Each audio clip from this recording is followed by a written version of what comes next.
welcome back to the channel. I'm Unroyal, and today I'm just getting some dust off of some old cars I haven't used in quite a while.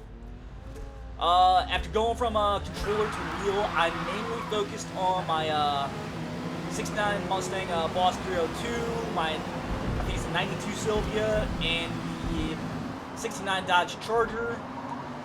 All three of those cars tuned to basically make using a wheel, or converting to being a wheel user a little bit easier, so decided to dust off the GTO first. Note, I haven't really touched the tune all that much. I don't remember when I made it more along the power side of things. I could have sworn I made this more of a grip build, but either way, not really touching the tune all that much outside of maybe the suspension and the brakes to make it a little bit easier to drive, especially the brakes, because honestly, I'm pretty sure it's just me, and other wheel users might be able to confirm it, but when I lock up the brakes, I tend to lose control pretty easily. So either way, going through Bluefield and Bluecoat, I did lose a couple of positions, I think, to Space Cat, and I think I was always behind Simo during my monologuing, so I wasn't really paying attention, but either way, I at least got power over them, so I just gotta make sure I get to the straight Copesia. Yeah, Copes. I honestly don't know how to pronounce that turn name. I do have the map up on my top screen right now, so. Cups. Little love tap from Space Cat there. Not enough to really mess with a race, though. Simo tries going for a late break. Doesn't work out for him. He goes off track. Me and Space Cat get around him pretty easily, not gonna lie, going through maggots. Going down a Wellington straight, though, this is where the power really starts to take effect. But if you look at my rear view mirror right now, S2000 dives Bob Space Cat, and Space Cat decides he's just gonna show his appreciation by spinning out the meta car. I don't know about you guys, but it seems like the S2000 is used by a lot of people, and it is rather successful as far as the win rate is concerned. So I don't know if we can 100% deem it a meta car. You're going to have to go to some more experienced drivers compared to me, but either way, going around Cope still, I do have a little battle with Garl Zoo in the Exo set, which is a confirmed meta car. And he's going to take a couple of bumps. I'm going to miss my braking point. He's going to end up taking it away. So we're just going to go ahead and speed this up a little bit until some action happens. And it's pretty much going into Copes.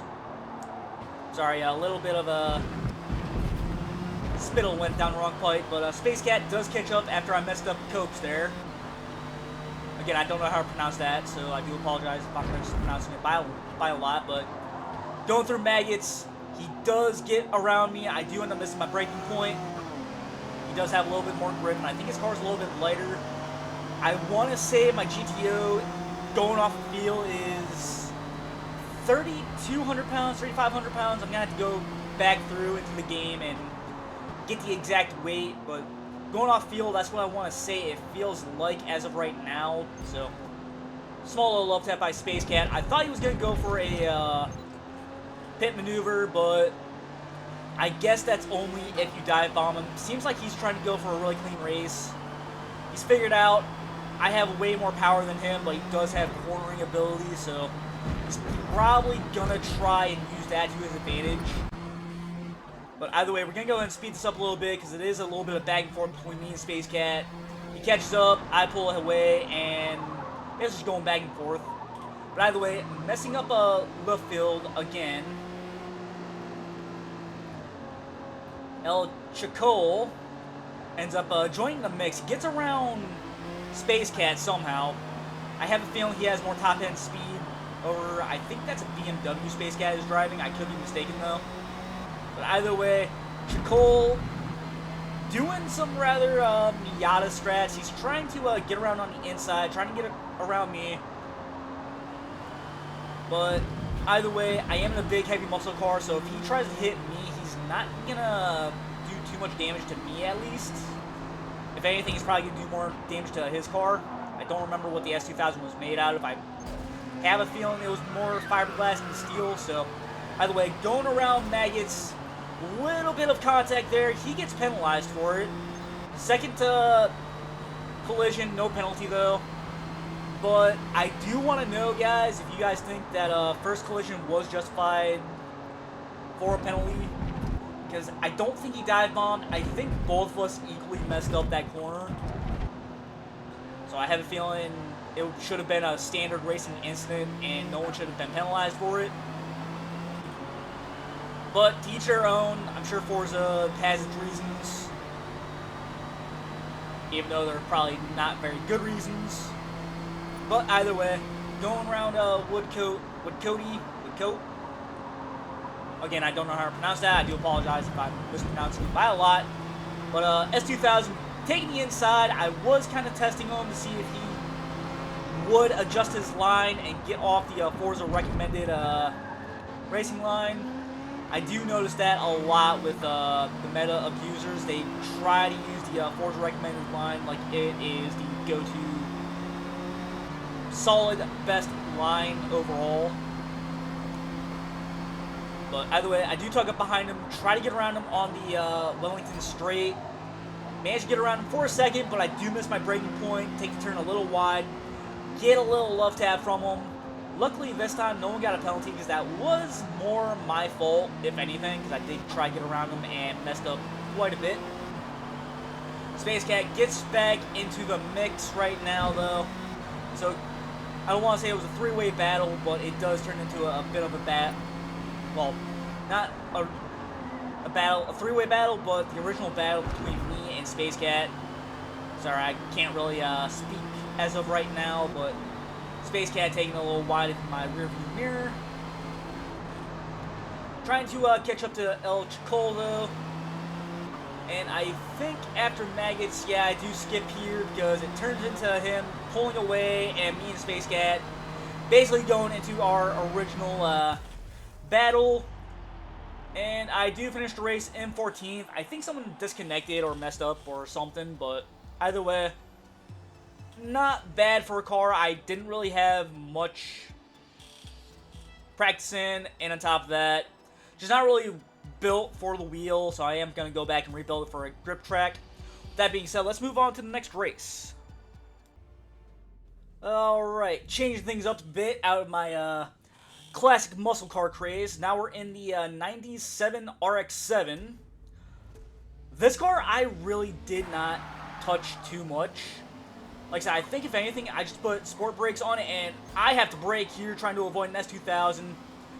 Going into, I did not quite see who it was, but already starting off on a rather bad start right now. Okay, so it looks like RPHM Grumpy is who I end up getting in the way of, thanks to Simo in a Honda S2000. Going through S's now, a lot of chaos unfolding, not gonna lie. But as I was saying, in this RX-7, I haven't really touched too much. I think I built it for a bit of a, I think I was gonna do a Fast and the Furious type of showcase at one point. It was painted to look like a Dominic Toretto's RX-7, but since then, I think I scrapped the idea and decided, you know what, let's go ahead and paint it black, do the carbon fiber looking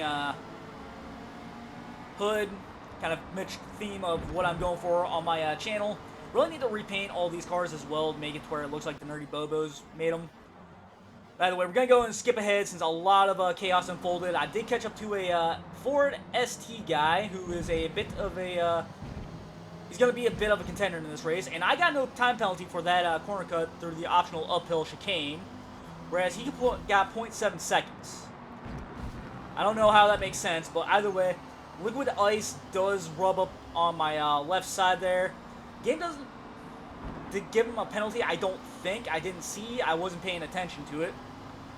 Ford ST guy on the inside line, though. We're going into a big bend here. Going down San Posey Straight. I do end up hitting the brakes, trying to avoid liquid ice.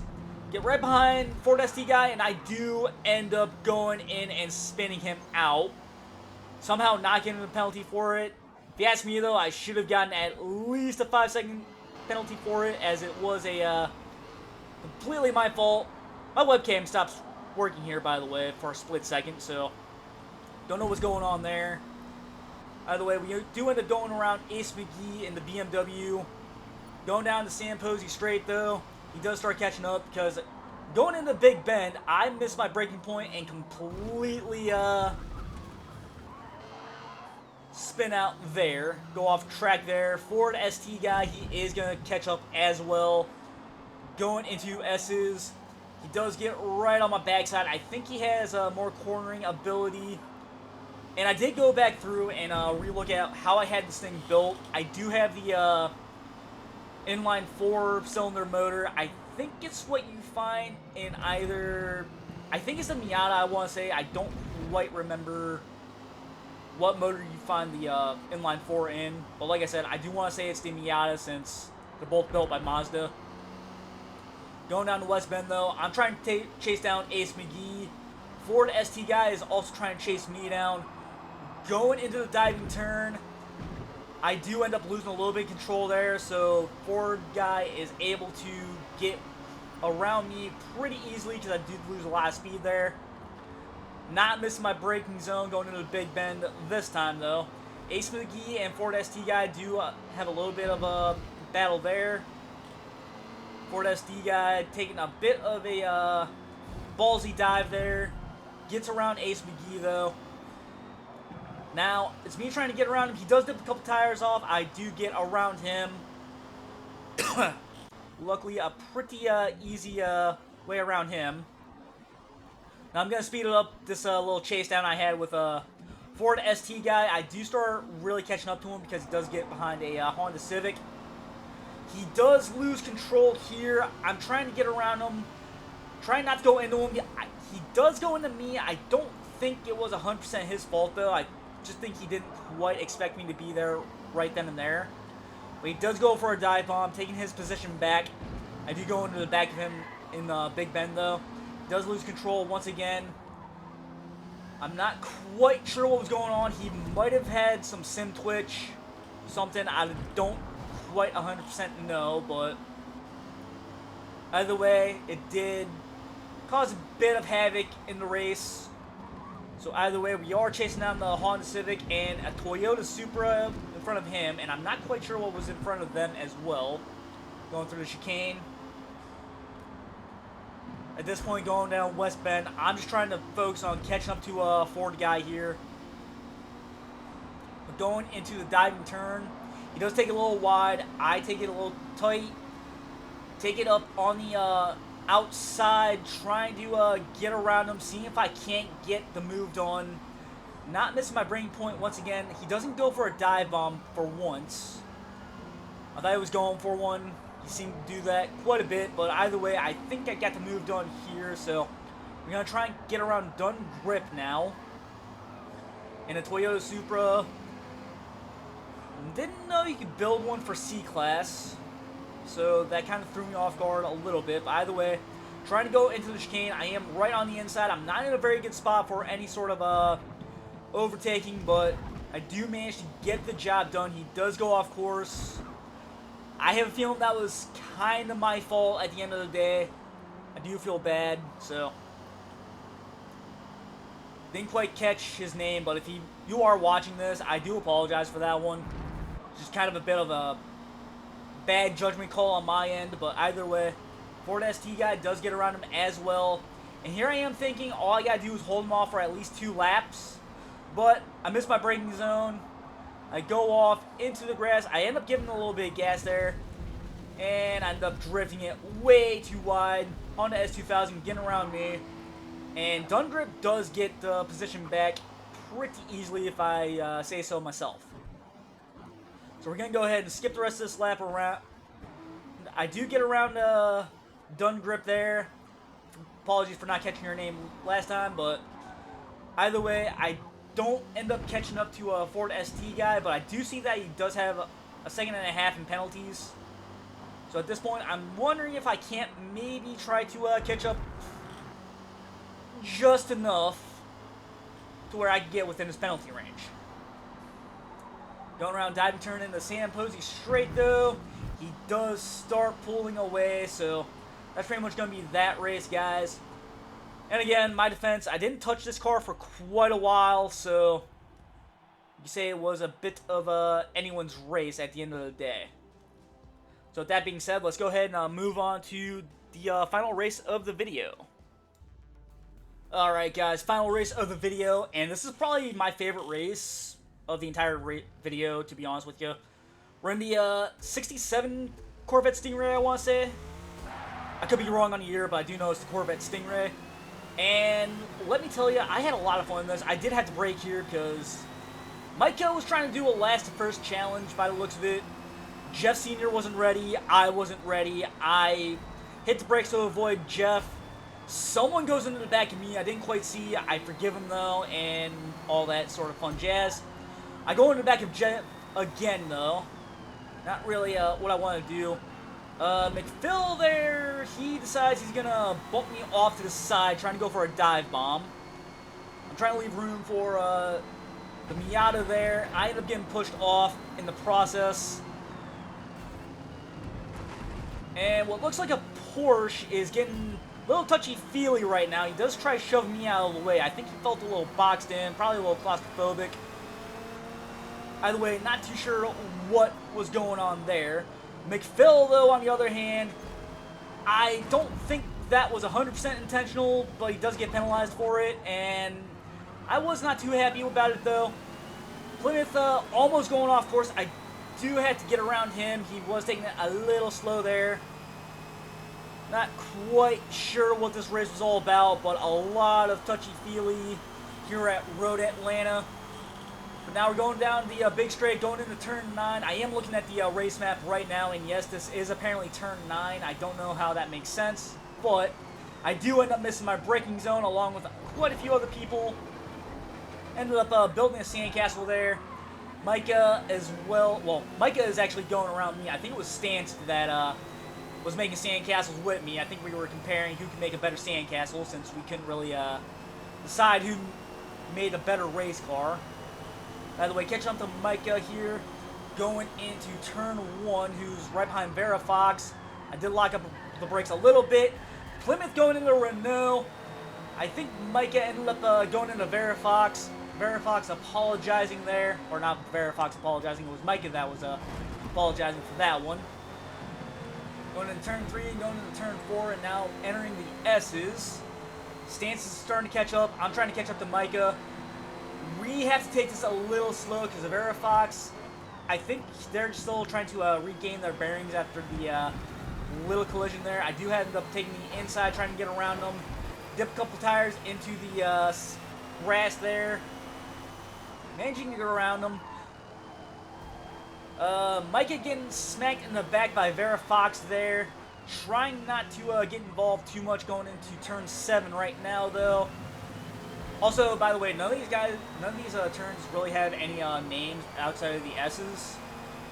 So, just FYI for those wondering. By the way, going down this straightaway, going into turn 9, I get around Stance, who does have more of a grip build. Now, as before, this Corvette wasn't really touched all that much outside of maybe the brakes and suspension. Other than that, it is the tune I was using while on controller, so you can see me trying to catch up to Micah. I do execute pretty well on this chicane there. I think I did a little bit better. Got a really good corner exit going out of turn 11 and turn 12 by the looks of it.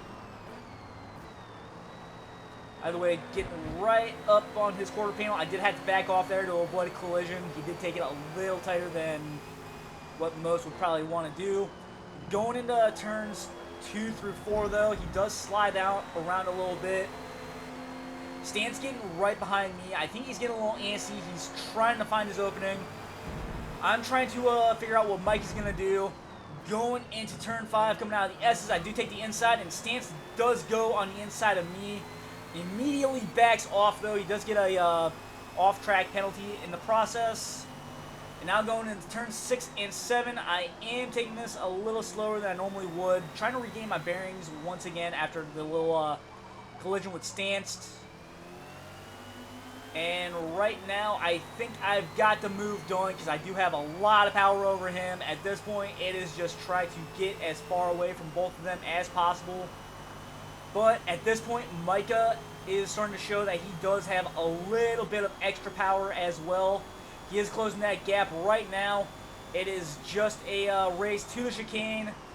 Trying to execute this as flawlessly as I can. I don't have as good grip in this thing as I'd like. But so far, it looks like I have grip ability over him. So at this point, for me, it is just pull ahead, try to get as far away from these guys as much as I can.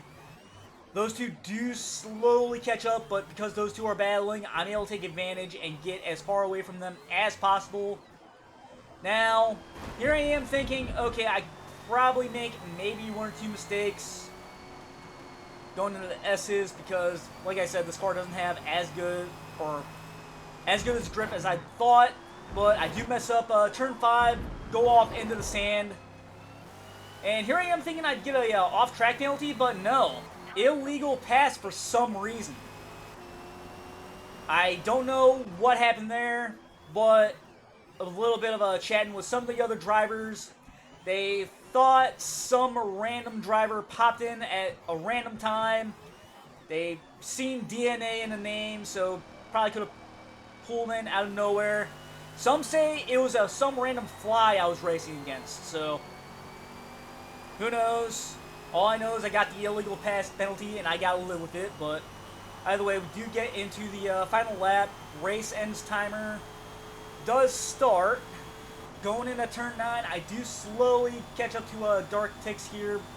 And I think my lap time starts getting a little bit better as well. Going into the chicane, I do execute it a little bit better than what I normally would. Got 1 lap remaining for fuel, 1.3 seconds shaved off.